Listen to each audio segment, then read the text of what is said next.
Confident group ഉടമ CJ റോയുടെ ആത്മഹത്യയിൽ ആദായ നികുതി വകുപ്പ് ഉദ്യോഗസ്ഥർക്കെതിരെ കുടുംബം അന്വേഷണത്തിന്റെ പേരിൽ കടുത്ത സമ്മർദ്ദമുണ്ടാക്കിയെന്നാണ് സഹോദരൻ CJ ബാബുവിന്റെ ആരോപണം. എന്നാൽ കുടുംബത്തിന്റെ പരാതി തള്ളുകയാണ് ആദായ നികുതി വകുപ്പിലെ ഉദ്യോഗസ്ഥർ. മരണം അന്വേഷിക്കാൻ കർണാടക സർക്കാർ പ്രത്യേക അന്വേഷണ സംഘത്തെ നിയോഗിച്ചു. ബംഗളൂരുവിലെ കോൺഫിഡന്റ് ഗ്രൂപ്പ് ആസ്ഥാനത്ത് IT വകുപ്പ് നടത്തിയ പരിശോധനയ്ക്കിടെയാണ് CJ റോയ് സ്വയം വെടിയുതിർത്ത് ആത്മഹത്യ ചെയ്തത്.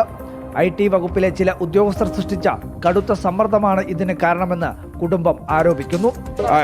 അത് ആയിരിക്കാം, വേറെ ആൾക്ക് വേറെ ഒരു കടോ ബാധ്യതയോ അല്ലെങ്കിൽ ത്രെട്ടോ അങ്ങനത്തെ ഒന്നുമില്ല.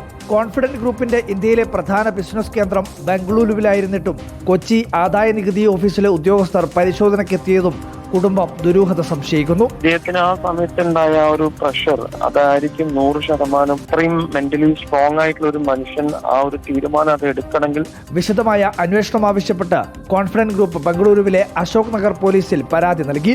റോയിയുടെ കുടുംബത്തിന്റെയും ജീവനക്കാരുടെയും മൊഴി പോലീസ് രേഖപ്പെടുത്തിയിട്ടുണ്ട്.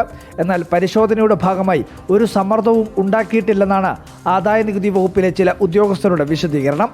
CID അന്വേഷണം ഏറ്റെടുത്തു. പക്ഷേ ഉയർന്ന പരാതികൾ, സംശയങ്ങൾ, ദുരൂഹതകൾ അതൊക്കെ ഇപ്പോഴും ബാക്കിയാണ്. കോൺഫിഡന്റ് ഗ്രൂപ്പിന്റെ ബംഗളൂരുവിലെ ആസ്ഥാന മന്ദിരത്തിന് മുന്നിൽ നിന്നും വീഡിയോ ജേർണലിസ്റ്റ് വിനീഷ് ഒളവണ്ടക്കൊപ്പം reporter Arjun Kalyad in reporter.